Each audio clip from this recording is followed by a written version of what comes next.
అల్పుడనేటువంటి నాలో నుండి మాట్లాడండి, మమ్మల్ని అందరినీ బలపరచండి. యేసు నామమున వేడుకుంటూ ప్రార్థిస్తున్నాం తండ్రి, ఆమేన్. వాక్యంలోకి వెళదాం. అందరూ చక్కగా కూర్చొని నా వైపు చూడండి. హల్లెలూయా. కొద్దిగా సౌండ్ కుదురుతా పెంచడానికి. ప్రస్తుతం ఈ లెంట్ డేస్లో వాస్తవంగా ఇవేం బైబిల్లో లేవులేండి. వేసే 40 రోజులు ఉపవాసం ఉంది కానీ అవి సేవ కొరకున్న ఉపవాసాలు కానీ అవి సిలువలో ఉపవాసాలు కాదు. అయినా కూడా అవి మంచిదే కాబట్టి నేను ఫాలో అవుతున్నా.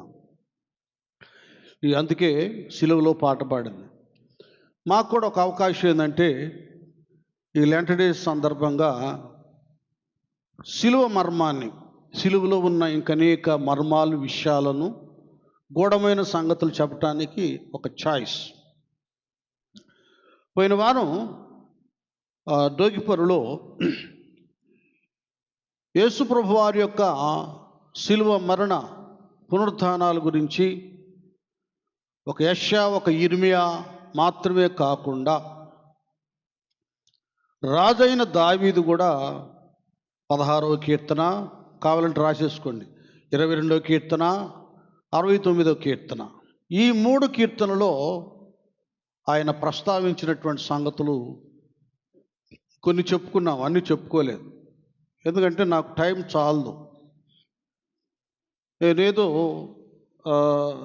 పుస్తకాలు చదువు లేకపోతే ఏదో ట్రైనింగ్ అయ్యి నేర్చుకున్నది మాత్రమే కాదు, ట్రైనింగ్ అవ్వాలి, బుక్స్ కూడా చదవాలి. చదవద్దని నేను చెప్పను. మాత్రమే కాకుండా అపోస్తలుల పాదాల దగ్గర విధేయుడినై నేర్చుకున్నాను గనుక వాళ్ళకు పాద పరిచర్య చేసి ఎంతో తగ్గించుకుని వాళ్ళు చెప్పినేని విని నేను గ్రహించి అనుసరించాను కనుకనే పరిశుద్ధాత్మ ద్వారా కూడా పరిశుద్ధాత్ముడు ఆయన నడిపింపు దయచేస్తాడు. ఆత్మ ద్వారా కూడా మాట్లాడటం జరుగుతుంది కనుక ఆత్మ నడిపింపుకి అంతం ఉండదు. కాకపోతే కంట్రోల్ చేసుకుంటాం అనేది పౌలయ్య చెప్పినట్లుగా మేము చేసుకుంటామే కానీ ప్రవక్తల ఆత్మ వారి చెప్పండి వారి స్వాధీనం ఉందన్నట్లుగా మేము చేయటమే కానీ ఇంక వెళ్ళిపోతూ ఉంటుంది లీడింగ్ అలా. కనుకనే ఒక చిన్న మాట అయినా కొన్ని గంటలు నడిపించడానికి దేవుడు పరిశుద్ధాత్ముడు కృపనిస్తాడు. ఈ రోజున కీర్తన 49లో కొరహు కుమారులు ఏ రీతిగా ప్రవచించారో ఆ ప్రవచనాన్ని గురించి నేను మీతో కొద్ది సమయం పంచుకోవాలనుకుంటున్నాను. ఇప్పుడు పావుదొక్కు ఎంత అయింది? ఇటుపక్క కూడా ఒకటి పెట్టుకోండి పాపం, మీరు కూడా చూసుకోవాలి ఒక టైం. ఎంత టైం అయింది చెప్పట్ల పాపం. పావుదొక్కువ 12, పావుదొక్కువ 10. పాపం మాట కూడా రావట్లా నోట.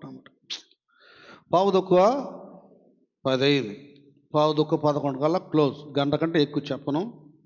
ఎందుకంటే ఈ మధ్య సనుగుడి బ్యాచ్ ఎక్కువయ్యారు వినయ్ బ్యాచ్ కంటే. నాకెందుకు, మీకు బాగా తయారు చేసి సిద్ధపరిచి ఉంచాను, తినటం ఇష్టం లేదంటే కొన్ని పీసులు వెళ్ళిపోతాయి వెనక్కి. ఇక్కడ ఇది కోరహు కుమారులు రాసినటువంటిది 49వ కీర్తన. కోరహు కుమారులు అంటే కోరహు తన అవిధేయతను బట్టి శిక్షించబడిన తన కుమారులు పశ్చాత్తాప్తులై వాళ్ళు దాచబడ్డారు, దేవుని క్షమను పొందుకున్నారు. వాళ్ళకు పుట్టిన సంతతి అన్నమాట. అప్పుడు కోరహు కుమారులు కాదు, కుమారులు అన్నమాట కదా. కొన్ని తరాలు వాళ్ళు వ్రాసినటువంటి కీర్తన ఇది. ఇందులో చక్కటి విషయం ఏంటంటే 49వ కీర్తన 477వ పేజీ 8, 9 అక్కడ 7 నుంచి మనం చదువుకుందాం. నీ జల ప్రవాహముల ద్వారాల 49వ కీర్తన ఎన్నో వచ్చిన చదువుతున్నామా? ఏనానా 7వ కీర్తన 49వ కీర్తన 7వ వచనం. ఎవడును ఏ విధము చేతనైనను ఏ విధము చేతనైనను తన సహోదరుని విమోచింపలేడు. తన సహోదరుని విమోచింప లేడు. వాడు కుళ్ళు చూడక ఆ, నిత్యము బ్రతుకున్నట్లు వాని నిమిత్తము ఆ, దేవుని సన్నిధిని ప్రాయశ్చిత్తము చేయగలవాడు ఎవడునూ లేడు. ప్రాయశ్చిత్తము చేయగలవాడు ఎవడును లేడు. వారి ప్రాణ విమోచన ధనము ఆ, బహు గొప్పది. వారి ప్రాణ విమోచన ధనము బహు గొప్పది. అది అన్నిటికీ తీరక అట్లుండవలసినదే. అది ఇక్కడ ఆత్మచేత ఈ కీర్తన వీళ్ళు రాస్తున్నారు. విమోచనల గురించి వీళ్ళు మాట్లాడుతున్నారంటే ఎవడును ఏ విధము చేతనైనను తన సహోదరుని ఏం చేయలేడట విమోచింప అంటే మనుష్యుడు ఇతర మనుషులను విమోచింపలేడు. ఏ సేవకుడైనా ఏ పాస్టర్ అయినా యాజకుడైనా విమోచన గురించి బోధించగలడేమో కానీ తాను స్వతహాగా విమోచించలేడు మనుష్యుడు కదా. అది వీళ్ళు చెబుతున్నారు. వాడు కుళ్ళు చూడక నిత్యము బ్రతుకున్నట్లు వాని నిమిత్తము దేవుని సన్నిధిలో ప్రాయశ్చిత్తము చేయగలవాడు ఎవడును లేడు. చూసారా వీటి ప్రశ్న ఆ రోజుల్లోనే ఉన్నతమైన ప్రశ్న వచ్చింది. ఇదేమో మనం చూస్తే ఈ కుళ్ళు చూడక అనేటటువంటిది అనగానే మనకే కీర్తన జ్ఞాపకం వచ్చింది నాన్న? 16వ కీర్తన దావీదు గారు కీర్తన జ్ఞాపకం వస్తుంది. నీవు నా ఆత్మను పాతాళములో విడిచిపెట్టవు, నీ పరిశుద్ధుని కుళ్ళు పట్టనీయవు. అది పరిశుద్ధిని ఏం చేయడు? కుళ్ళు పట్టనీయవు. చూసారా? కనుక కుళ్ళు పట్టనివాడు విమోచించేవాడు మనుషుల్ని ఎవరంటే దేవుడే. ఆ దేవుని కుమారుడి గురించి దావీదు గారు 16వ కీర్తనలో చెప్పాడు. ఇక్కడ కోరహు కుమారుడు కూడా ఎవరని అన్వేషిస్తున్నారు. కుళ్ళు పట్టని వారు, ఇతరులను విమోచించేవారు కావాలి.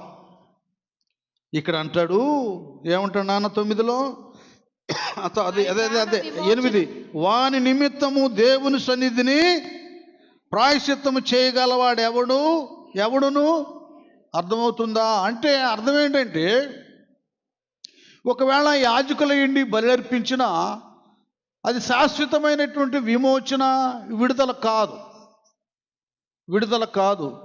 ఎందుకంటే నాన్న ఒకసారి మనం హెబ్రీ 9కి వెళ్ళిపోదాం. అక్కడ ఆ రోజుల్లో వాళ్ళు చేసేది ఏంటి? కోడెలను దూడలను వీటిని బలిగా అర్పించేవారు. అర్పిస్తున్నా కూడా జరిగింది ఏమిటంటే వాటి రక్తము శాశ్వతమైన పరిష్కారం మానవ జాతికి కలుగు చేయలేదు. ఎప్పుడు కలుగు చేయబడింది? హెబ్రీ 9 అలాగ మనం వెళ్తూ ఉంటే మనకు చక్కటి క్లారిటీ అక్కడ మనకు కనబడుతుంది. కోడెల యొక్కయు మేకల యొక్కయు కోడెల యొక్కయు రక్తముతో కాక అది అర్థమవుతుందా? ఇప్పుడు గొర్రెలు మేకలు కోడెలు దూడలు కాదు. వాడు తప్పు చేస్తున్నాడు, బలులు అర్పిస్తున్నాడు, మళ్ళీ అర్పిస్తున్నాడు. కానీ అతని నరనరాల్లో హృదయాంతరంగంలో సరైన పవిత్రత శుద్ధీకరణ కలగటం లేదు. అందుకే అన్నాడు, మేకల యొక్కయు కోడెల యొక్కయు రక్తముతో కాక అది తన స్వరక్తముతో ఒక్కసారి పరిశుద్ధ స్థలములో ప్రవేశించను. చూసారా? వీటితో శాశ్వతమైన పరిష్కారం కలగట్ల. పరిపూర్ణ పరిశుద్ధత, విడుదల, విమోచన, పాపం మీద ఆ వాంఛ ఉంది, పాపం మీద వెగట కలగటం లేదు. పాపం చేస్తున్నాడు, బలి అర్పిస్తున్నాడు, మళ్ళీ పాప ఆశలు వస్తా ఉన్ని మళ్ళీ చేస్తున్నాడు. ఈ విధంగా అయిపోయింది అన్నమాట పరిస్థితి. అయితే దాని విషయమై యెషయా గ్రంథము 53వ అధ్యాయంలో రాయబడ్డట్టుగా తండ్రి అయిన దేవుడు తన ప్రియకుమారుని లోకానికి పంపించినప్పుడు తన స్వరక్తమే ద్వారానే సర్వమానవాళికి ఆయన విమోచనను కలుగా చేశాడు. దాన్నే ఎఫెసీయులకు రాసిన పత్రిక 1వ అధ్యాయము 7వ వచనంలో ఏమంటాడో చూడండి. ఇది కోరహు కుమారులు కూడా ప్రభువారి యొక్క ఆ విమోచన గురించి ఆయన ఏమాత్రం కుళ్ళు పట్టకుండా సర్వమానవాళ్ళను విమోచించే సామర్థ్యం ఆయనలోనే ఉందన్నట్లుగా ప్రశ్న వేస్తూ, ఎవరిలో ఉందని ప్రశ్న వేస్తూ లేఖనము యేసయ్యను చూపిస్తుండగా 2 యాడ్ చేస్తున్నారు ఇక్కడ. చదువునాను. దేవుని కృపా మహదైశ్వర్యమును బట్టి ఆ ప్రియుని యందు ఆయన రక్తము వలన మనకు విమోచనము. అది గట్టిగా చప్పట్లు కొట్టండి, అర్థమవుతుందా? కోరహు కుమారుల ప్రశ్నకి ఇక్కడ సమాధానం కలుగుతా ఉంది. ఆయన రక్తం వలన మనుషులకు ఏం కలుగుతుందట? విమోచన కలుగుతా ఉంది. వాడు కుళ్ళు చూడక నిత్యము బ్రతుకున్నట్లు వాని నిమిత్తము దేవుని సన్నిధిను ప్రాయశ్చిత్తము చేయగలవాడు ఎవడంటే దేవుని కుమారుడు. ఆయన ద్వారా విమోచన కలిగింది. ఏమండి? ఇక మన అపరాధములకు క్షమాపణ మనకు కలిగి ఉన్నది. చూసారా? ఆ రక్తం ద్వారానే అపరాధాలకు ఏం కలిగిందంట? క్షమాపణ కలిగింది. మీ అందరికీ తెలుసు కదా, దేవుడు తన స్వరక్తం ఇచ్చి సంపాదించిన సంఘం అని మనందరికీ తెలుసు కదా. ఇందాక హెబ్రీ ఏ వచనాలు చదివారు మీరు? హెబ్రీ గ్రంథం 9లో ఏ వచనాలు చదివారమ్మా? 12 నుంచి 14 చూడండి ఒకసారి. నిత్యుడగు ఆత్మ ద్వారా తన్ను తాను దేవునికి నిర్దోషినిగా అర్పించుకొనిన క్రీస్తు యొక్క రక్తము నిర్జీవ క్రియలను విడిచి జీవము గల దేవుని సేవించుటకు మీ మనస్సాక్షిని ఎంతో ఎక్కువగా శుద్ధి చేయును. అర్థమవుతుంది ఇక్కడ బాగా మీరు అర్థం చేసుకోండి. దీనికి ఒక చిన్న విధానం నేను మీకు చెప్తాను. ఈ రోజులో ఎందుకు చాలామంది మేము బాప్తిసం పొందాం అని చెప్పుకుంటూ కూడా, రక్షించబడ్డామని చెప్పుకుంటూ కూడా తప్పుడు పనులు చేస్తున్నారు, పరిశుద్ధతలో ఉండలేకపోతున్నారు, దైవ నియమంలో బ్రతకలేకపోతున్నారంటే మీరు వినండి, అర్థం చేసుకోండి. వీరిలో 1 సరైన మారు మనసు లేదు.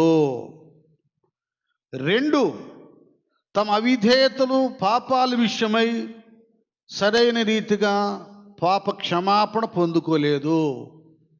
అయ్యా, నా అవిధేయత క్షమించయ్యా, నా లోపాన్ని దోషాలను క్షమించయ్యా, ఈ పాపం వలన వచ్చి జీతం మరణం అయ్యా, నరకం నుండి నన్ను తప్పించయ్యా అని ఇటు నరక భయం లేదు, దేవుని భయం లేదు, పవిత్రత లేదు, పశ్చాత్తాపం లేదు, ఇవేవి లేకుండా బాప్తీసాలు పొందేవాళ్ళు మీకు అర్థమవటానికి చెప్తున్నా, వాళ్ళ ప్రార్థనలకు రారు, వాక్యానికి లోబడరు, విధేయతగా కనబడరు, ఏమండి సత్ప్రవర్తనలతో బ్రతకరు. వాళ్ళకి దేవుడి మాటల కంటే మొదట కీర్తనే బాగా ఇంపుగా ఉంటుంది. దుష్టుల ఆలోచన చొప్పునే నడుస్తారు, పాపుల మార్గమునే నిలుస్తారు. మరొకటి, అపహాసులు కూర్చుండే చోటునే కూర్చుంటారు. అపహాసకులు కూర్చుండే చోట ఎగతాళి మాటలు, వెర్రి మాటలు, లోకముచ్చట్లు ఉన్న చోట గంటల తరబడి కూర్చుంటారు. దేవుని మందిరంలో 5 నిమిషాలు మోకరించరు వీరు. కనుకనే వీరిలో సరైనటువంటి పశ్చాత్తాపం లేదు గనుక, విరిగి నలిగినటువంటి మనస్సు లేదు గనుక ప్రభు రక్తం వచ్చి వాళ్ళ హృదయాంతరంగాన్ని పవిత్రపరచదు. వాళ్ళు తీసుకున్నారులే కాబట్టి నేను కూడా తీసుకోకపోతే బాగదన్న వాళ్ళు ఉన్నారు. కొందరు బలవంత పెడితే, ఒత్తిడి చేస్తే ఇంకెట్టా తీసుకో అని నెడితే కాలంలో మునిగిన వాళ్ళు ఉంటారు. వీళ్ళు దేవుళ్ళో ఉండరండి. మనం అప్పుడప్పుడు అంటాం, అబ్బాయి పుట్టాడు కానీ పాపం చచ్చిపోయాడు అంట. చచ్చి పుట్టుతారు అన్నమాట కదా. పుట్టాడు కానీ చచ్చాడు. కొందరు బాప్తిసాలు అయితే పొందుతారు కానీ పుట్టరు, చచ్చి పుడతారు. పాపంలోని చచ్చే ఉంటారు వాళ్ళు. చాలా లోతున్ని మారు మనసు విలువలు, లక్షణాలు. ఇవి లోతులోకి వెళ్తే మీకు అర్థమైపోతే అప్పుడు మీరు దేవుని వదిలిపెట్టకుండా ఎప్పుడు నిత్యము దావీదు భక్తుడిలాగా విరిగిన నలిగిన మనసుతో పశ్చాత్తాపంతో ఉంటారు. దావీదు ఆ తప్పు చేసినా ఎందుకు దేవుడు క్షమించాడంటే నిత్యం ఆయన దేవుడి దగ్గర ఏడ్చాడు. నా యందు శుద్ధ హృదయము కలుగు చేయి నాయన కదా, స్థిరమైన మనసు నూతనముగా నాలో పుట్టించు, నీ సన్నిధిలో నుంచి. అది ఇప్పుడు ఎవరిని తోసివేయట్లా, వాళ్ళే వెళ్ళిపోతున్నారు. వెళ్ళిపోయే బ్యాచ్ అంతా ఏంటంటే, దేవునిలో కనబడని బ్యాచ్ అంతా ఏంటంటే మారు మనసు లేని గుంపు ఇది. వీళ్ళు ఇక్కడ కాదు, 100 మందిరాలు మారినా ఏమండి గుండెల్లో పాపం పెట్టుకొని ఎక్కడికి వెళ్తే ఏమి, అది పోవాలి కదా. ఇంకొక సామెత లేదు, నేను చెప్పాలి అసహ్యంగా ఉంటుందని. కాబట్టి కొందరు బ్రతుకుల్లో అది ఉండదు. పవిత్రమైనటువంటి ప్రభు రక్తం సరైన రీతిగా పశ్చాత్తాపం కలిగినటువంటి వారిలో పవిత్రతను కలుగు చేస్తుంది. అందుకంటాడు కదా పేతురు గారు, మీరు మారు మనసు పొంది పాప క్షమాపణ నిమిత్తం ప్రతివారు యేసుక్రీస్తు నామమున బాప్తిసం పొందండి. అది పాప క్షమాపణ అనేటటువంటిది ఎవరైతే తరిగా పశ్చాత్తాప్తులు అవుతారో వారిలోనే ఈ విమోచించే యేసయ్య రక్తం, పరిశుద్ధ రక్తం మనలను పవిత్ర పరుస్తుంది. నానా ఇప్పుడు మీరేంటి చదివింది వచ్చినది ఏమా? తర్వాత ఇంకొక చక్కటి మాట అంటాడు పేతురయ్య. పేతురు రాసినటువంటి మొదటి పత్రిక, పేతురు రాసిన మొదటి పత్రిక 18-19 వచనాలేనా, భలే మాట, భలే బాగుంటుంది ఆ మాట. ఎందుకంటే మీరు పితృపారంపర్యమైన మీ వ్యర్థ ప్రవర్తనను విడిచిపెట్టునట్లుగా వెండి బంగారముల వంటి, అది వెండి బంగారముల వంటి క్షయ వస్తువుల చేత మీరు విమోచించబడలేదు గాని అమూల్యమైన రక్తము చేత. వింటున్నారా? అందరు వింటున్నారా? అమూల్యమైన రక్తము చేత అనగా నిర్దోషమును నిష్కళంకమునగు గొర్రె పిల్ల వంటి క్రీస్తు రక్తము చేత విమోచించబడితిరని మీరు ఎరుగుదురు కదా. అది అర్థమవుతుందా కదా? ఈ రక్తము మనలో, ప్రభు రక్తం మనలో సరిగా పనిచేస్తే, అది సరిగా పనిచేయాలంటే సరైన మారు మనసు, పాప క్షమాపణను పొందుకోవాలి. మీకు అర్థమేంటి చెప్తా వినండి. సమాజం ఎట్లా మారిందంటే, ఇప్పుడు కాన్వెంట్కి పిల్లాడు వెళ్తాడు, స్కూల్కి వెళ్తాడు. టీచర్ మాట విద్యార్థి స్టూడెంట్ వినాలి. స్టూడెంట్ చెప్పినట్టు టీచర్ వింటాడా? మీ పిల్లోడు అన్నీ ఎదురు చెబుతున్నాడు, ఒకటి చెబితే ఇంకొకటి చేస్తున్నాడు, నేను ఒకటి చెబితే వాడొకటి చెబుతున్నాడు, ఈడుంటే మా కాన్వెంట్ అంతా పాడైపోద్దు, ముందు ఇంటికి తీసుకెళ్ళంటారు. సంఘంలో పాస్టర్ గారు మాట కాదు, వాక్యాధారంగా వాళ్ళ ఆలోచనలు కాదు, వాళ్ళు చెప్పేది కాదు.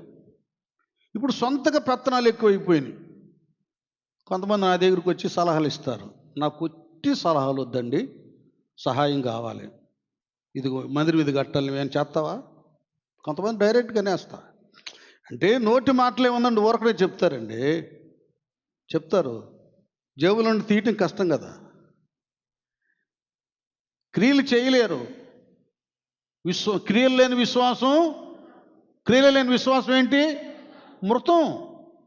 మృతకరమైన సలహాలు ఎవడికి కావాలి? సహాయం చేయి. ఎన్నో అవసరాలను దేవుని పని కొరకు. కాబట్టి నేను మీకు కూడా చెబుతున్నా, ఉట్టిటి సలహాలు ఇవ్వకండి. ఏదైనా సహాయం చేస్తే చేయండి మీ స్తోమతను బట్టి. కాబట్టి ఈ పిచ్చి సలహాలు ఇచ్చేవాళ్ళు కూడా సరైన మారు మనసు లేనివాళ్ళు. ఆ లెక్కలు వేరే ఉంటాయి, ఆ విధానాలన్నీ ప్రత్యేకంగా ఉంటాయి.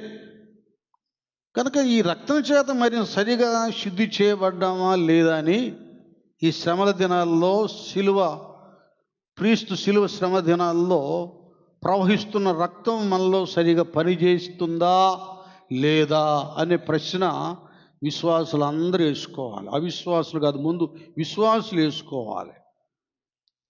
ఈ విశ్వాసుల్లో కూడా చాలామంది వెర్రి మాటల కంటే, చూడండి, వెర్రి మాటలు అంటే ఆ మాటలు చాలా రుచికరంగా ఉంటాయి. శ్రేష్టమైన క్రీస్తు బోధల కంటే కూడా ఈ వ్యర్థమైన మాటలు ఇష్టంగా ఉంటాయి.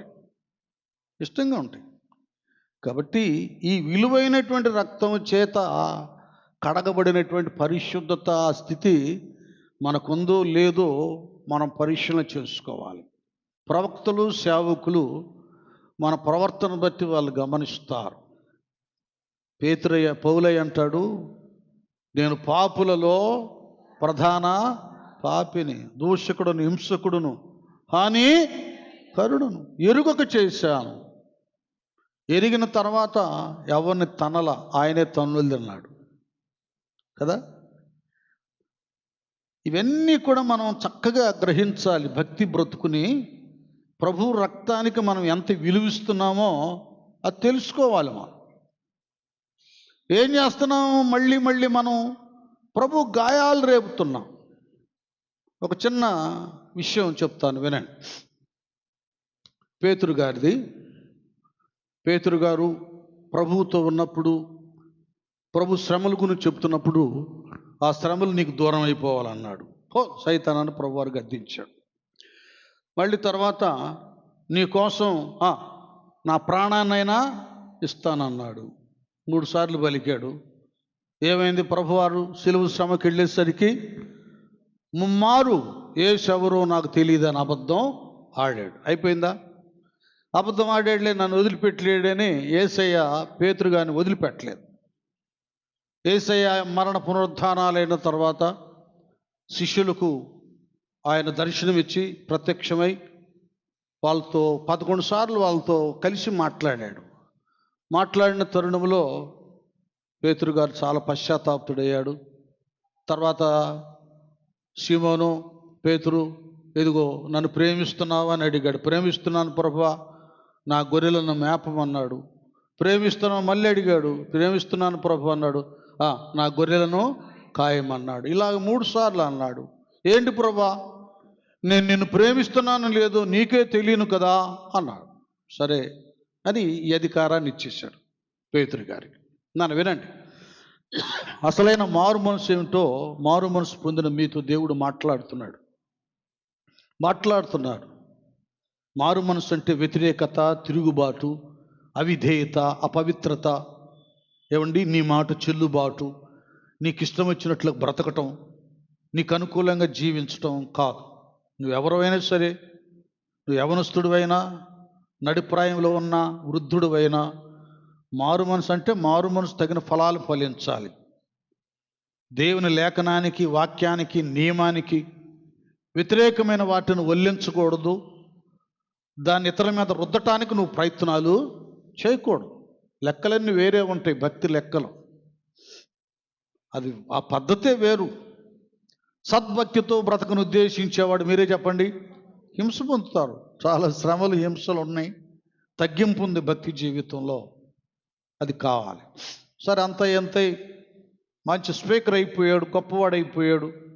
పేతురు గారిని కేవలం యోధా ప్రజలకు సువార్త ప్రకటించి రక్షణలో నడిపించడం మాత్రమే కాకుండా కొర్నేలు ద్వారా అన్య ప్రజలకు కూడా సువార్త ప్రకటించడానికి దేవుడు అవకాశాన్ని ఇచ్చాడు. స్తోత్రం చేద్దాం, హల్లెలూయా. కొర్నేలు ఇంట అనేక మంది ఒక తీర్మానానికి వచ్చారు, ఆత్మను కూడా పొందుకున్నారు. బాగుందా? ఇక వయసు గడిచిపోతూ ఉంది, ఆయన ఎళ్ళలేని పరిస్థితుల్లో పట్టుకొని తీసుకెళ్ళిపోతున్నారు, సువార్త ప్రకటిస్తున్నాడు. ఇక రోమా చక్రవర్తికి చాలా కోపం వచ్చేసేసింది. ఇతను ఎవరో సీమోను పేతురంట, ఆ యేసు ప్రభువుల వారి యొక్క ప్రథమ శిష్యుడంట. అతడు మన రోమీలను కూడా మార్చేస్తున్నాడు.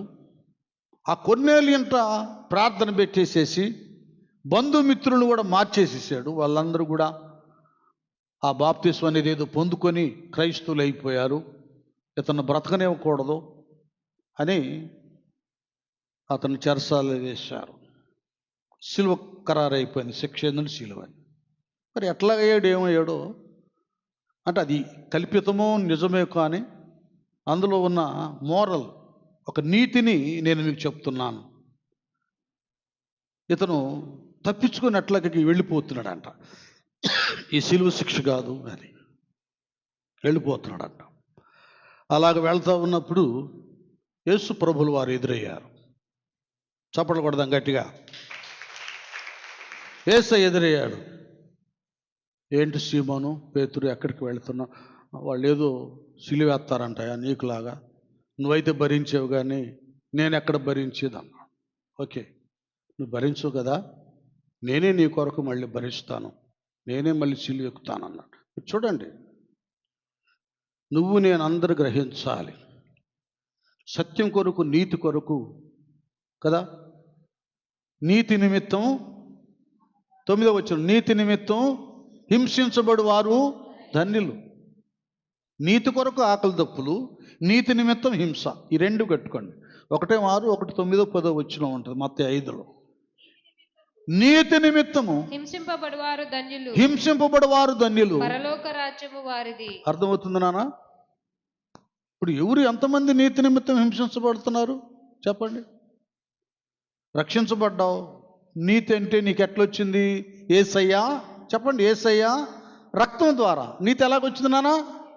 గట్టిగా, అది యేసయ్య రక్తం ద్వారా వచ్చింది. ఆ రక్తం నిజంగా నీలో ఉంటే నీతి కొరకు నిలబడతావు, ఆకలి దప్పులైన సహిస్తావు, హింస అయినా పొందుకుంటావు. ఇప్పుడు విశ్వాసులు ఎవరు హింసించవలసిన అవసరం లేదు, వాళ్ళే హింసిస్తారు. పాస్టర్లు హింసిస్తారు, పాస్టర్లు హింసిస్తారు, ప్రవక్తలు హింసిస్తారు. వాళ్ళని ఎవరు హింసించవలసిన అవసరం లేదు. ఆ స్థితికే వాళ్ళు ఎదగల, ఆత్మీయతలు ఆ మెట్టు ఎక్కల, ఇంకా వాళ్ళు మట్టిలోనే ఉన్నారు, మెట్టు దగ్గరికి రాలు. సిగ్గుపడవలసిన విషయాల్లో అతిశయపడుతున్నారు. నేను అందుకే మానేశాను ప్రార్థన. అబ్బా, ఏం భక్తుడురా, నేను అందుకే వెళ్తలేదు ఈ భక్తురాలు. తెలియట్లా, నాశనకరమైన గుంటలో నువ్వు జిగటగల దొంగ ఊబిలో నువ్వు కూరుకుపోయావన్న సంగతి తెలియట్లా. నువ్వు బండ మీద ఉన్నావు అనుకుంటున్నావు, లేదు, ఊబిలో ఉన్నావు. పేతురు గారు కూడా వెళ్ళిపోతున్నాడు. వెళ్ళిపోతున్నావా? ఓకే,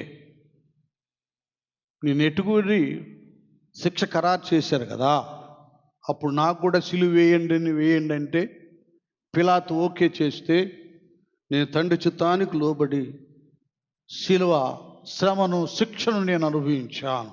పేతురో, నేను వెళ్తున్నా, నీ పక్షంగా నేను వెళ్తున్నా, నీ తరపున నేను వెళ్తున్నా, మళ్ళీ నీ కొరకు నేను రెండోసారి సిలువ ఎక్కుతానగానే ఇంకా కన్నీరు కారిపోయింది పేతురు గారికి. అయ్యా, నన్ను క్షమించయ్యా, ఆ రోజే 3 సార్లు అబద్ధం ఆడి నిన్ను వదిలిపెట్టి పారిపోయి నమ్మక ద్రోహినయ్యాను, నేను ద్రోహిగా ఉండను. వద్దు వద్దు, నా కొరకు నువ్వు తడవుకి, గడియకి నా కొరకు నువ్వు శిక్షించబడవద్దు, సిలువేయబడద్దు, నేనే వెళ్తాను, ఈ శిక్షను అనుభవిస్తాను, నా సిలువను నేను మోస్తాను, నా శిక్షను నేను అనుభవిస్తాను, నీ చిత్తాన్ని నేను నెరవేరుస్తానని వెళ్ళిపోయి సిలువ వేయండి అయ్యా, ప్రభువులే కాదు, మీరే చెప్పాలి. ఎట్లా అన్నానా? చెప్పు, తప్పులేదులే, చెప్పునానా, మైకులో చెప్పు. ఎలాగటంటమ్మా? తల్లకిందులుగా సిలువేమ. ఇలాంటివి కొన్ని చెప్పండి, అందరు నేర్చుకుంటారు. తల్లకిందులుగా సిలువేమ మీకు అర్థమవుతుందా? సిలువ శ్రమలను గూర్చి, లాంటిడేట్స్ గూర్చి అనుసరించేవారు ఈ థీరీని తెలుసుకోండి, ఈ లోతుని, ఈ భక్తిని మీరు తెలుసుకోండి. తల్లకిందులుగా సిలువేయబడ్డాడు పేతురయ్య. నానా, మనం ఏ రకంగా సిలువ వేయబట్టలేదు, కానీ మళ్ళీ వేసాను, సిలువ వేస్తున్నాం. మేము చిన్నప్పుడు ఒక పాట ఉండేది, ఆనాటి యూదులే నిన్ను చంపిరనుకుంటి, ఆనాటి యూదులే నిన్ను చంపీరనుకుంటి, కాదు కాదయ్యయ్యో.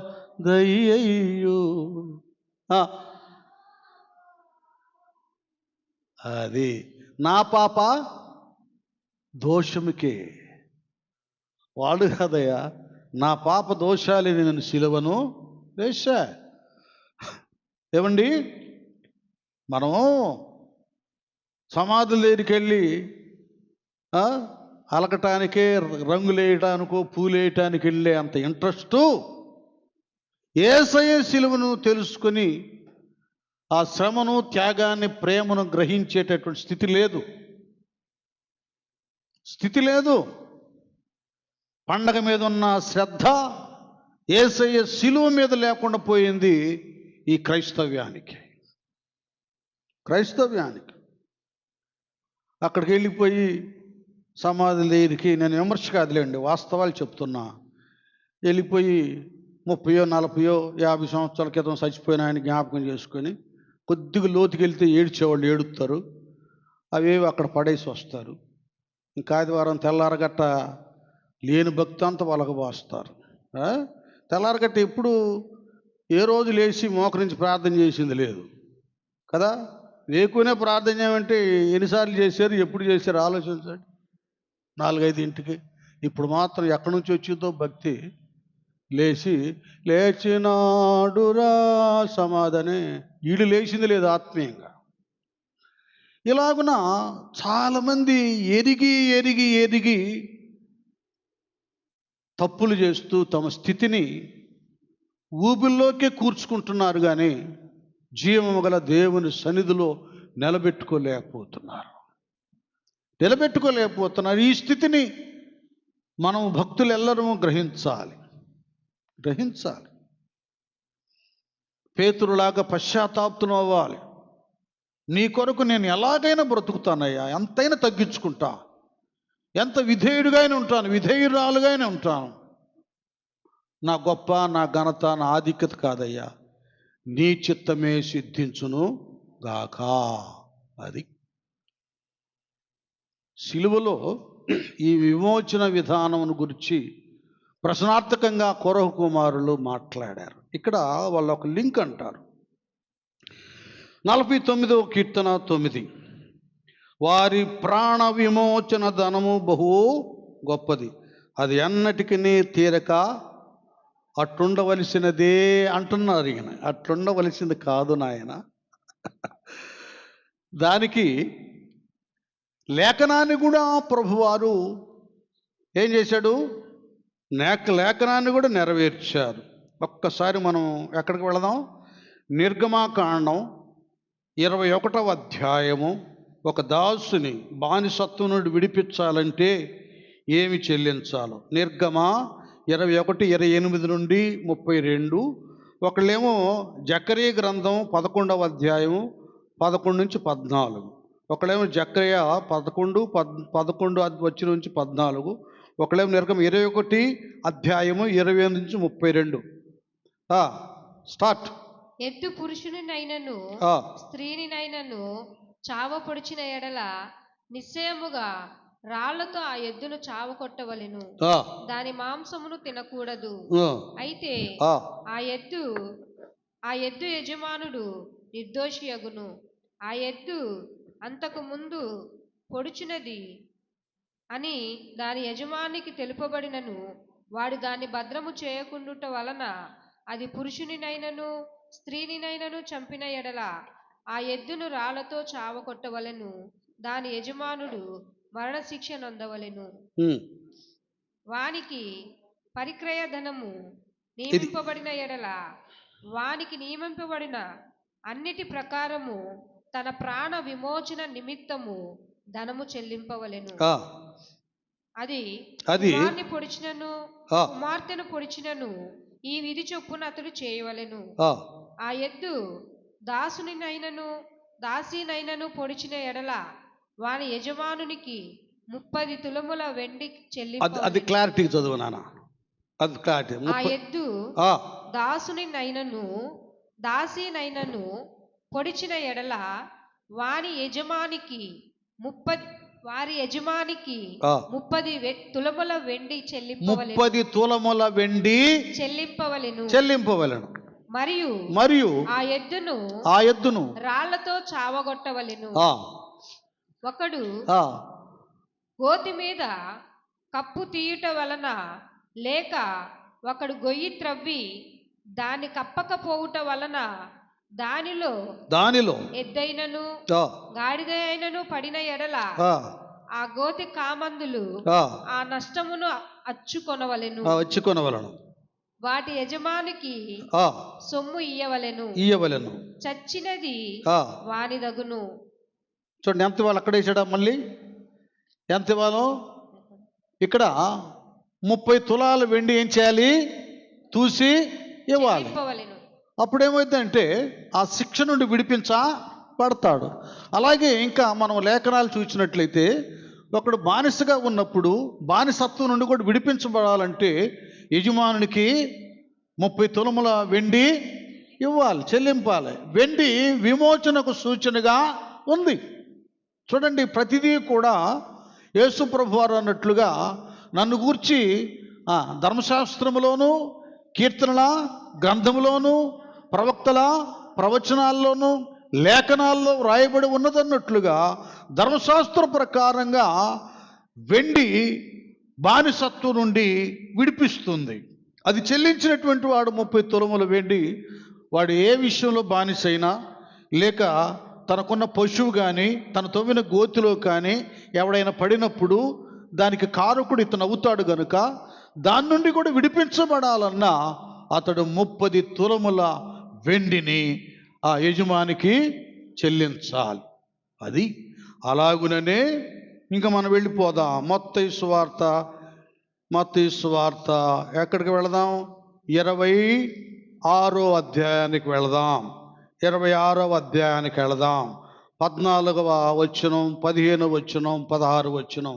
ఈ రిఫరెన్స్ క్లారిటీ మీకు ఉండాలి కాబట్టి, ఇది మీరు తెలుసుకోవాలి కాబట్టి నేను చెప్తున్నాను. స్టార్ట్. 12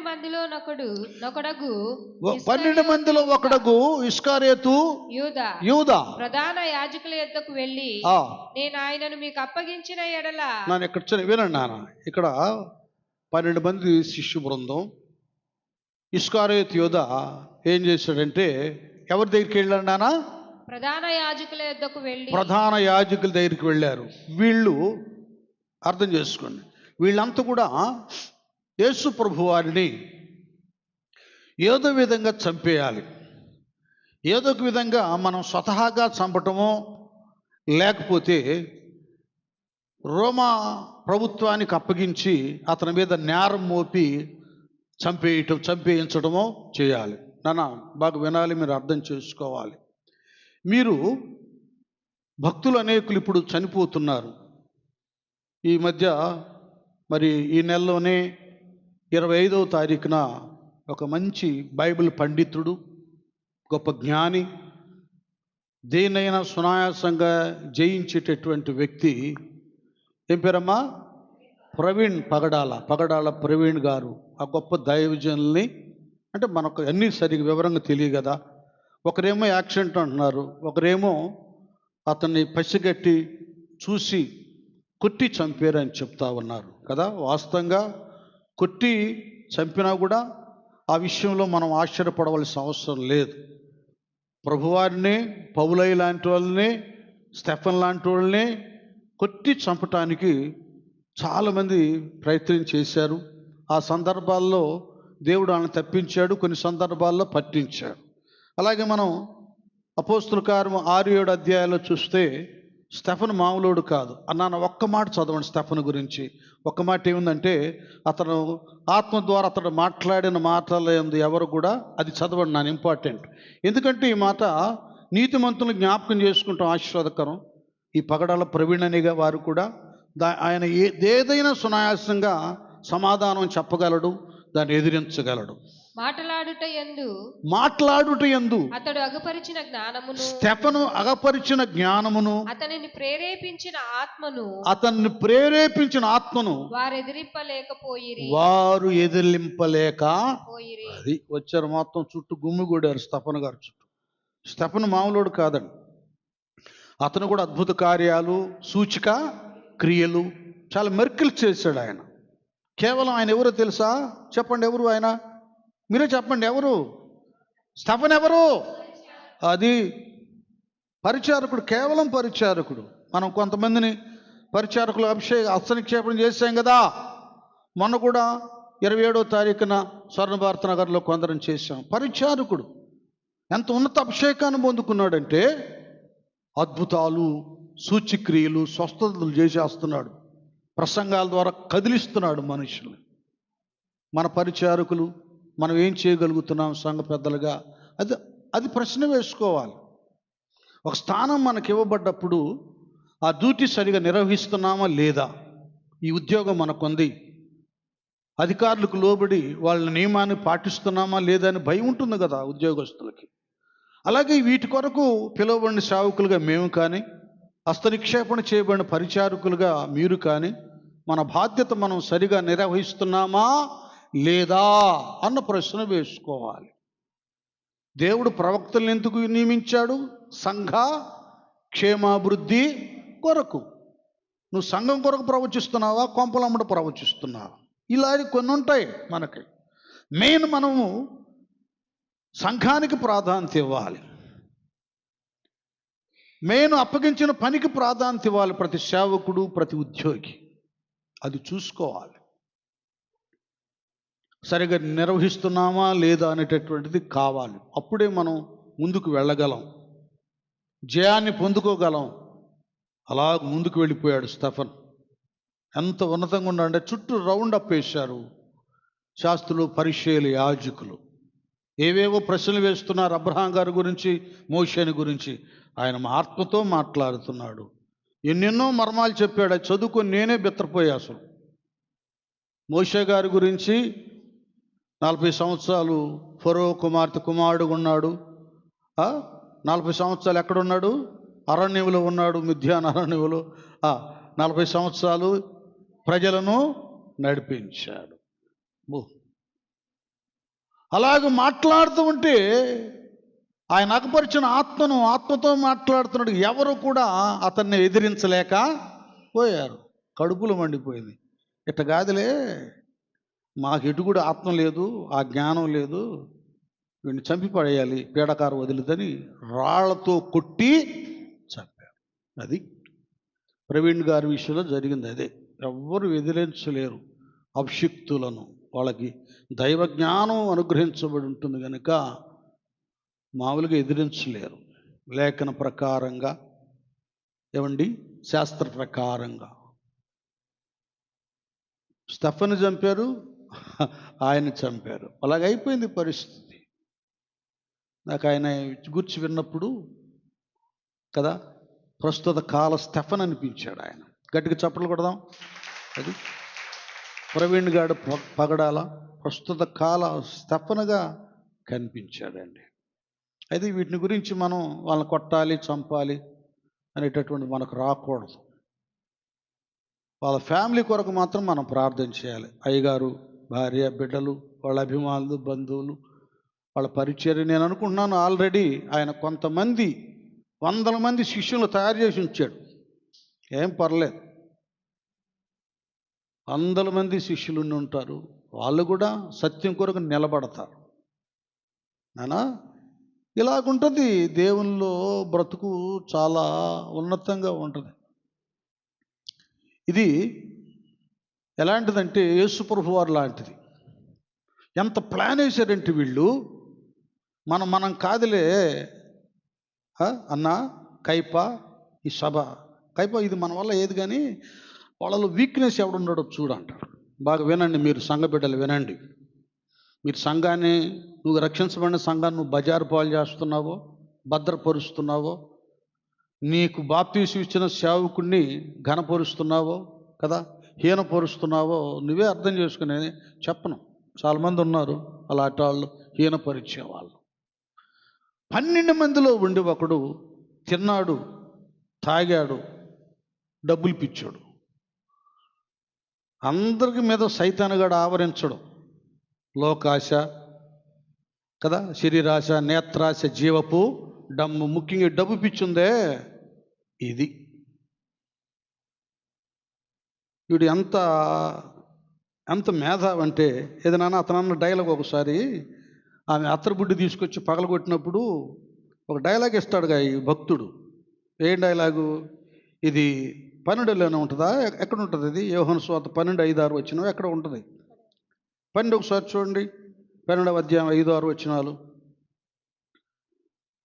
శిష్యులు చూచి కోపపడి, ఈ నష్టం ఎందుకు? దీనిని గొప్ప వెలకు అమ్మి బీదలకు ఇయ్యవచ్చునే అనిరి. యేసు ఆ సంగతి తెలుసుకొని, ఈ స్త్రీ నా విషయమై ఒక మంచి కార్యం చేసెను, ఈమెను మీరేలా తొందర పెట్టుచున్నారు? బీదలు ఎల్లప్పుడూ మీతో కూడా ఉన్నారు గాని నేను ఎల్లప్పుడూ మీతో కూడా ఉండను. అది ఎన్నో అధ్యాయం వచ్చిన అది? మత్తయి సువార్త 26. 12వ అధ్యాయం యోహాను సువార్త 5-6 చూడండి ఒకళ్ళు. అది ఇది కావాలి. యోహాను సువార్త 12వ అధ్యాయము 5-6 వినండి, చదవండి. ఆయన శిష్యుల్లో ఒకడు అనగా ఆయనను అప్పగింపనయున్న ఇస్కరియోతు యూదా ఏమా 300 దేనారములకు అమ్మి, ఎంతకి? 300 దేనారములకు అమ్మి బీదలకు ఇయ్యలేదనెను. బీదలకు ఇయ్యలేవనా? వాడు అలాగు చెప్పినది బీదల మీద శ్రద్ధ కలిగి కాదు గాని వాడు దొంగయ్యి ఉండి, ఆయన దొంగయ్యి ఉండి తన దగ్గర డబ్బు సంచి ఉండినందున అందులో వేయబడినది దొంగిలించుచు వచ్చెను. అది చూసారా, మామూలుడు కాదు, డబ్బులు పిచ్చాడు అన్నమాట. వాళ్ళు ఎవరో పాపం చందాలు వేస్తే ఆ సంచులు వేసిన దాన్ని దొంగిలిస్తూ వచ్చాడు. చూడండి ఎంత తెగిచ్చాడో. ఎవడైనా దేవుని చందాలు కానుకలు దొంగిలిస్తారండి? అంత భయం లేదండి ఇతనికి. ధనాపేక్ష పరుడు. నేను ఎందుకు దేవుడి వాళ్ళు చెప్తున్నాడంటే, మనం అన్ని విషయాల్లో నమ్మకం ఉండాలి. అది డబ్బు పిచ్చి ఉండకూడదు. ధనం కొరకు అబద్ధాలు ఆడటం, అన్యాయం చేయటం, అక్రమం చేయటం ఇలాంటివి ఉండకూడదు. ధనాపేక్ష సమస్తమైన కీడులకు మూలం. ఈ పిచ్చి ఎక్కువయ్యే అన్నదమ్ములు పొడుచుకొని ఒకళ్ళనొకడు చంపుకున్నారు ఒకళ్ళనొకడు. దేవుని పిల్లలుగా ఈ ధనం విషయంలో మనం జాగ్రత్తగా ఉండాలి. దీంట్లో ఏ విధమైనటువంటి అక్రమం స్థితిని మనం కలిగి ఉండకూడదు. అది ఇతరుల ధన విషయంలో కూడా అన్యాయంగా ఉండకూడదు. మనం తీసుకున్నాం అనుకో ఇచ్చేయాలి. వాళ్ళు ఏడిపించకూడదు. కొంతమంది ఏవేవో అగత్యాలు చేసుకుంటారు. నువ్వు చేస్తావు వాడు డబ్బు తీర్చలాగా, మరి వాడి సంగతి ఏంటి, ఇచ్చినవాడి సంగతి, ఇలా కొన్ని ఉంటాయి. మనకు దేవుడు ఒక జ్ఞానాన్ని ఇచ్చాడు, వాక్య జ్ఞానాన్ని. దాన్ని పరిశీలన చేసుకోవాలి. వాక్యపు కొలత కావాలి. మనం ఇతరులకు ఇచ్చే విషయంలో కానీ, ఇతరుల దగ్గర మనం తీసుకునే విషయంలో కానీ, ఇతరులది ఆశించే విషయంలో కానీ, మనం ప్రేమించే విషయంలో కానీ అతి తెలివి చూపిస్తుంటారు. ఏంటి బ్రదర్, దేవుడు ఏమన్నాడు? నిన్ను వలే నీ పొరుగు వారిని ప్రేమించాలన్నాడుగా, నాకు ఈ సమస్య ఉంది అంటాడు. అతి తెలివి చూపిస్తాడు ఒక్కొక్కడు. అప్పుడు నువ్వేం చేయాలంటే, ఏం చేయాలి? నువ్వు నీ పొరుగు వారిది దేనినైనా, అది వాక్యమే ఉంది. ఏంటి బ్రదర్, మా కష్టాలను ప్రేమించంటే, అప్పుడు మనం ఏం చేయాలంటే, నీ పొరుగు వారిది ఏది దేనికి దానికి లెక్క ఉంది బైబిల్లో. మనోళ్ళు కొంతమంది అతి తెలివి గల వాళ్ళు ఉంటారని దేవుడు ఇవన్నీ ఇచ్చాడు. సొంత గురువు గారిని ఏం చేశాడు? బేరం ఆడాడు. బేరం ఆడినప్పుడు ఏమైంది? 30 వెండి నాణేలు ఇచ్చేశారు. అప్పగిస్తాడు, పో ఇచ్చేస్తానయ్యా. చూసావా? అంటే ఇప్పుడు మనం చెప్పుకుందాం, ఈ డబ్బు పిచ్చి స్థితి ఉంటే నువ్వు అక్రమం, అన్యాయం, దోపిడి కూడా చేస్తావు. ఈ దినాల్లో మీ అర్థమయ్యేటట్టు చెప్తున్నాను. మేము చిన్నప్పుడు దేవుడు పిలిస్తే చక్కగా కష్టపడి సేవ చేసుకుంటూ ఉండేవాళ్ళు. అమెరికా నుంచి కొందరు ఇతర దేశస్తులు వచ్చారు. అక్కడ ఉన్నటువంటి ఫారినర్స్ కొందరు, అమెరికా నుండి మిషనరీలు కొందరు వచ్చారు. వచ్చేసి ఈ పాస్టర్ల దగ్గర వాళ్ళు ఏం చేశారంటే, మీరు ఆ రోజుల్లో 200 అంటే చాలా గొప్పగా, మీరు మాతో కలిసి సేవ చేస్తే మా మినిస్ట్రీలో నేను 200 500 ఇస్తానని చెప్పేశాను. చక్కగా నిష్ఠతో నియమంతో పస్తులుండి సేవ చేసే వాళ్ళు అటు భార్య వలన మరి కొందరి వలన ఒత్తిడి చేయబడి అందులో చేరడం మొదలుపెట్టేశారు.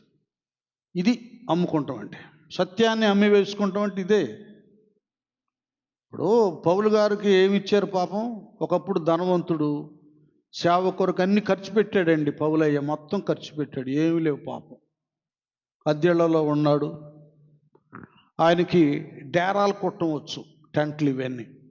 అకుల్లా ప్రిస్కిల్లా ఉంటే వాళ్ళ దగ్గరుండి వాళ్ళు ఇదే పని, వాళ్ళు కలిసి పనిచేసి కష్టపడి పనిచేసి ఎవరి మీద ఆధారపడకుండా వాళ్ళు దశమ భాగాలు ఇవ్వాలి, వీళ్ళ కానుకలు ఇవ్వాలి, వీళ్ళు చందాలు ఇవ్వాలని వాటి మీద ఆశపడకుండా తను కష్టపడి చాకిరీ చేసి పోషించబడుతూ సువార్త ప్రకటించాడు. ఆయన సువార్త ప్రకటించాడు. నాకు ఇన్ని మర్మాలు తెలుసు, ధర్మశాస్త్రం తెలుసు, లేఖనాలు తెలుసు, ఇంత గొప్ప పండితుడిని, ఎవరో వాళ్ళు నాకు పెట్టాలి కానీ ఎవరి మీద ఆధారపడలా, ఆశపడ. అది ఆ తర్వాత ఆయన ఎదుగుతూ సంఘం పెద్దదైన తర్వాత మంద కాయివాడు మంద పాలు తాగటానికి అర్హుడు, పనివాడు జీతానికి పాత్రుడు, సువార్త పనిలో జీవించేవాడు సువార్త ద్వారానే పోషించబడాలి అని విశ్వాసులను ప్రోత్సహించాడు. దేవుడు మీ కొరకు ఇచ్చిన సేవకుల్ని మీరు పోషించండి అయ్యా అని. అమ్ముకోవాలి సత్యాన్ని. అప్పుడు ఇస్కారియోతు యూద ఆ రీతిగా యేసయ్యను నమ్మితే, ఇప్పుడు సేవకులు ఈ రీతిగా దేవుణ్ణి నమ్మేస్తున్నారు. డబ్బులు బేరాలు పెడుతున్నారు, డబ్బులకు ఆధిక్యత ఇస్తున్నారు. ఇది ఒక రకమైన అమ్మి వేయటమే. ఇవన్నీ సేవకులుగా మేము, విశ్వాసులుగా మీరు కూడా కొద్దిగా పరిశీలన చేసుకోవాలి. డబ్బులు ఇస్తేనే రావడం, డబ్బులు ఇస్తేనే ప్రార్థన, డబ్బులు ఇస్తేనే ప్రసంగాలు, ఇది తప్పు. ప్రభువు నమ్ముతున్నావు. అలాగే విశ్వాసులు కూడా ఇక్కడ ఏముందండి, వెళ్తాం ప్రార్థనకి, వెళ్ళిపోయేలాక ఆకలి తెగవుతూ ఉంటుంది. అక్కడైతే భోజనాలు పెడతారు. అక్కడేం పెడతారు?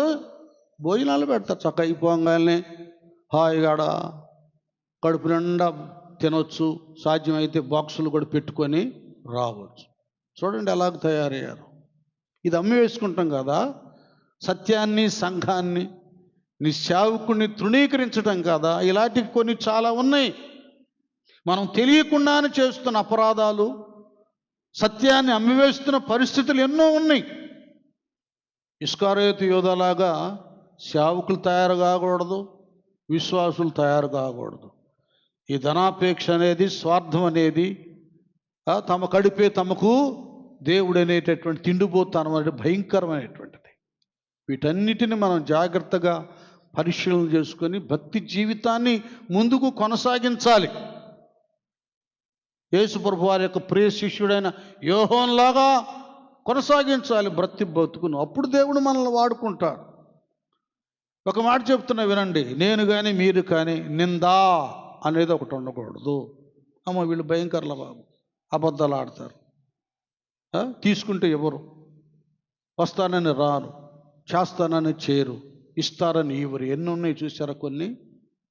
వీటన్నిటిలో కూడా చిన్న నింద మన మీద రాకూడదు.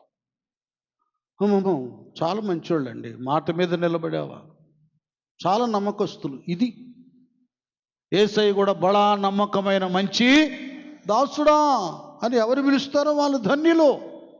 యేసయ్య కూడా ఎలాగున్నాడు? మోషే వలె దేవుని ఇల్లంతటిలో నమ్మకస్తుడుగా ఉన్నాడు ప్రభువారు. ఇది మనకు కావాలండి. చాలామందికి తెలియటం లేదు.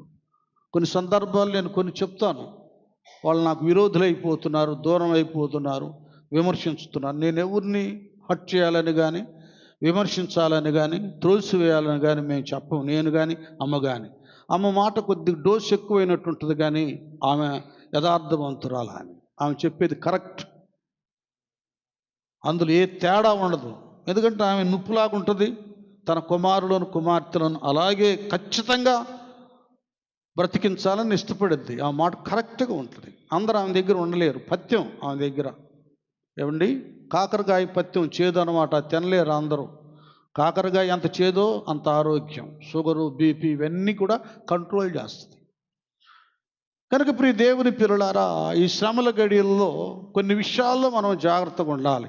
మనం కూడా డబ్బు పిచ్చి లోకాశ కలిగినటువంటి వారమై దేవునికి దూరం అయిపోయి దేవుణ్ణి అమ్మేస్తున్నాము. ఈ రకంగా అమ్ముతున్నామేమో. 30 వెండి నాణ్యాలకి అమ్మేసేసాడు. అమ్మేసి ఎక్కడుంటాడు ఆయన, నేను చెప్తాను రండి మీకెందుకు అని వెళ్ళిపోయి ఆయన గెత్సేమని వనంలో ప్రార్థన చేసుకుంటుండగా అలా కౌగిలించుకొని ముద్దు పెట్టుకున్నాడు. స్నేహితుడా అని ముద్దు పెట్టుకున్నాడు. శత్రువులకి అప్పగించేసాడు. చూడండి విషయాలు అలా ఉన్నాయో. ఇలాగ మనం కూడా తెలియని రీతిగా లోకాశలు మనలో ఆవరించి ఆపిచ్చి ఈ పిచ్చి గలవారమై చివరికి యేసయ్యను నిజంగా ఆయన నామాన్ని అవమానపరుస్తున్నామేమో. ఈ విషయాలు కూడా ప్రతి దేవుని బిడ్డ పరిశీలన చేసుకోవాలి. దేవునికి స్తోత్రం చేద్దాం. హల్లెలూయా. ఇది చాలా అవసరం. కొందరు జీవితాల్లో కొన్ని పిచ్చి పిచ్చి పనులు చేసి ఆత్మీయ విధానాలను పతనం చేసుకుంటున్నారు. ఒక్క మాట నేను చెప్తాను. లూకాసు వార్త 12వ అధ్యాయంలో ఒక మంచి మాట అంటాడు. అది ఈ ధనవంతుని గురించి మాట్లాడుతున్నప్పుడు 5-6 వచనాల చూడండి. 12వ అధ్యాయంలో ఎక్కడ ఒక్కసారి ఈ ధనవంతుని గురించి ఏమంటాడంటే, అది మూలం కాదు ఈ ధనం అనేటటువంటిది అన్నమాట. ఒక్క నిమిషం. లూకాసు వార్త 12వ అధ్యాయము అమ్మా 12 ఒక్క నిమిషం.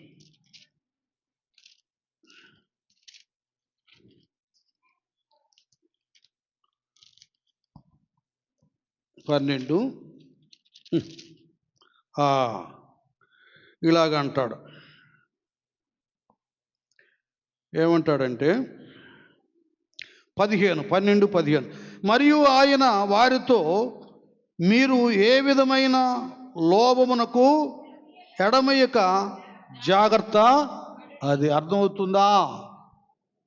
దేనికి ఇవ్వకూడదంటే ఏ విధమైన లోభమునకు ఏమివ్వక ఎడమీయక జాగ్రత్త పడాలని. దేనికి కూడా మనం లోపడకూడదు, జాగ్రత్త పడాలి.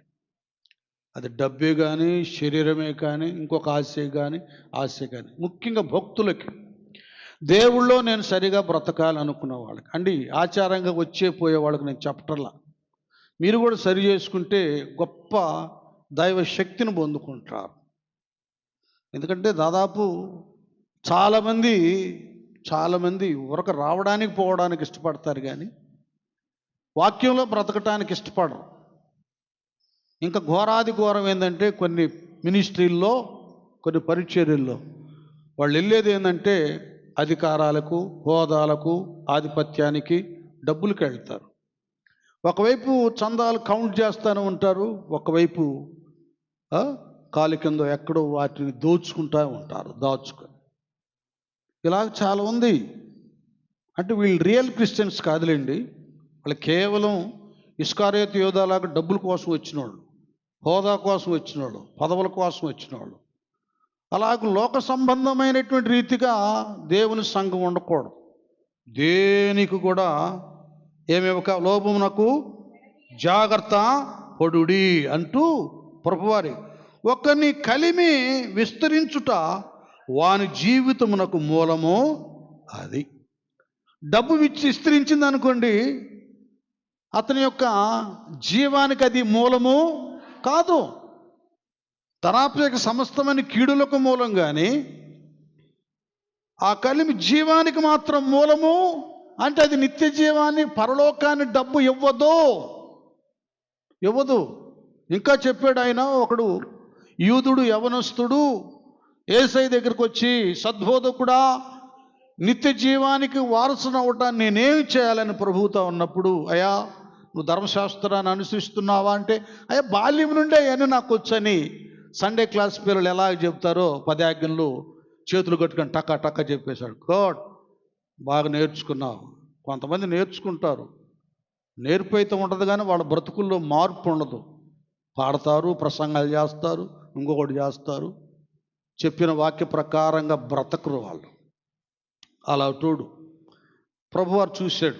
వాడు హృదయంలో నీ ధనం ఎక్కడుందో మీరే చెప్పండి, నీ హృదయము అక్కడ ఉందన్నట్లుగా వాడు హృదయం నిండా డబ్బులుండి వాక్యం లేదు. ధర్మశాస్త్రమేమో పెదవుల మీద ఉంది, హృదయంలోనేమో డబ్బు ఉంది. చాలామంది అట్లున్నారు క్రైస్తవులు. డబ్బు డబ్బు డబ్బు డబ్బు, ఎప్పుడు డబ్బు పిచ్చే. అది కాదు.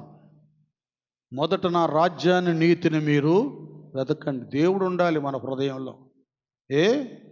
వాక్యం అన్న అబ్రహాము దరిద్రుడయ్యాడా? అబ్రహామునకు ఆదికాండం 15వ అధ్యాయంలో వాక్యము దర్శనమందు కనబడినుంది. ఆయన దర్శనంలో, ఆయన ఆలోచనలో దేవుడున్నాడు, వాక్యమైన దేవుడు. దరిద్రుడయ్యాడు, అన్ని వదిలిపెట్టిన ధనం బహుగా విస్తరించింది. అబ్రహాం, నీ వాక్యము నా హృదయంలో ఉంచుకొని దావీదు అన్నాడు. దరిద్రుడయ్యాడా దావీదు? మహారాజు అయ్యాడు. చాలామంది తెలియటల్లా. ముందు కనబడే డబ్బు కొరకు ఆదివారం ప్రార్థనలు మానేస్తున్నారు, ఉపవాస ప్రార్థనలు మానేస్తున్నారు, దేవుని వాక్యం మానేస్తున్నారు, దేవుని సన్నిధికి దూరం అయిపోతున్నారు. లేదు నానా, అది ఎట్టిదైనా సరే ప్రభువు దినాన్ని వ్యర్థం చేసుకోవద్దు. వాక్య ఆహారము, ఆత్మీయ ధనం మనకు కావాలి. దానికి మనం ప్రాధాన్యత ఇస్తే, ఇది మన గుండెల్లో ఉంటే దాన్ని 30 అంతలు, 60 అంతలు, 100 అంతలుగా దేవుడు హెచ్చిస్తాడు. 5 రొట్టెలు 2 చిన్న చేపలు అలాగా ఆయన చేతుల్లోకి వెళితే 5,000 మంది పైగా తినగా 12 గంపలు మిగిలినవి. కొంతమంది కంటూ కనబడే ఈ ధనాన్ని, ఈ శ్రమను చూస్తున్నారు కానీ మన కొరకు దేవుడు భద్రపరిచిన ఆశీర్వాదాలు చూడటం లేదు. మనకి దేవుని వాక్యము, దేవుని నియమం కావాలి. అప్పుడు మనం ధనవంతులు అవుతాం.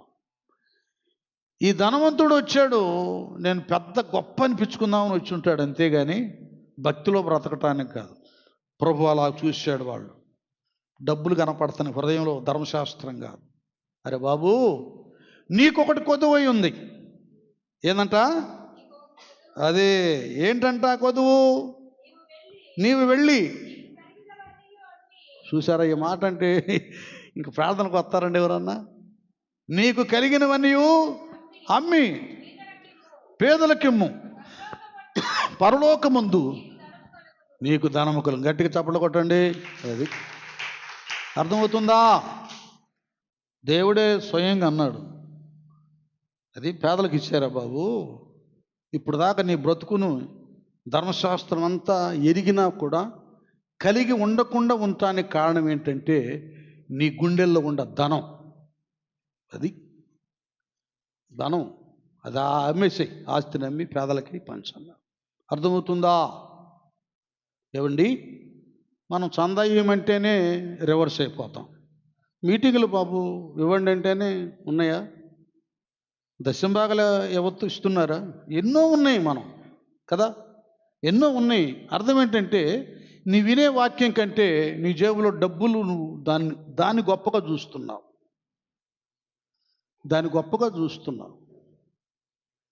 నువ్వు దాన్ని గొప్పగా చూసినంత బట్టికి నీ స్థితి ఆధ్యాత్మికతలో బలహీనంగానే, దరిద్రంగా ఉంటుంది కానీ ఉన్నతంగా ఉండదు.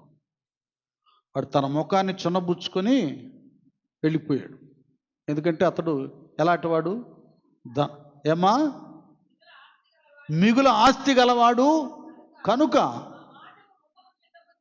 ఆ మాటకు ముఖాన్ని చిన్నబుచ్చుకొని దుఃఖపడుచు. అది అర్థమవుతుందా? కనుక క్రైస్తవులు కూడా చాలామందికి దేవుణ్ణి అమ్ముకుంటానికి, దేవుడి ద్వారా ఏమైనా మేలు కలిగితే దేవుడి దగ్గర రావడానికి ఇష్టపడతారే కానీ దేవుని కొరకు త్యాగం చేయడానికి ఇష్టపడరు.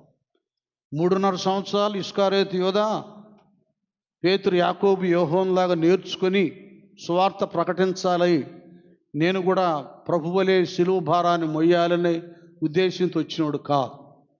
ప్రభువుని అడ్డం పెట్టుకొని సంపాదించుకుంటానికి వచ్చినాడు గనక తన ధనమే తనని పాడు చేసేసి, ఏ ధనమైతే 30 వెండి నాణ్యాలు తీసుకొని యేసయ్యను అమ్మేశాడో, అమ్మబడినటువంటి ఈ గొర్రె పిల్ల సర్వమానవాళి కొరకు కలువరి సిలువలో రక్తం చిందించి, తండ్రి వీరేమి చేస్తున్నారు, వీరు ఎరుగరు, వీరిని క్షమించమని విజ్ఞాపన చేసి ఆయన మనందరి కొరకు రక్షణ విమోచనను కలుగు చేశాడు. కనుక ఈ వాస్తవాన్ని మనం గ్రహించినటువంటి వారమై ఇస్కారియోతు యోధావలే ఆ ఆశల కొరకు యేసయ్యను నమ్ముకోక, యోహోను అలాంటి శ్రేష్ఠుల వలె, పౌలయ్య వలె ప్రభు కొరకు ఏదైనా త్యాగం చేయటానికి మన హృదయాలు సిద్ధపరుచుకుందాం. అది కావాలి. అది సరైన సిలువ, సరైన త్యాగం, సిలువను మోయటం, సిలువను అనుసరించడం, నిత్య జీవాన్ని సొంతం చేసుకునడం. తలల వంచండి, ప్రార్థన చేసుకుందాం. హృదయాలు తెరవండి. అందరూ ఒక్క నిమిషం ప్రార్థనాపూర్వకంగా ఉండండి. ఎవరు కూడా మౌనంగా ఉండొద్దు. అయ్యా యేసయ్యా, నేను ఎలాగున్నానయ్యా? నీ సిలువను అనుసరిస్తున్నానా? సిలువకు వ్యతిరేకంగా నడుస్తున్నానా? ధనాపేక్ష, లోకాశ కలిగినటువంటి వ్యక్తినై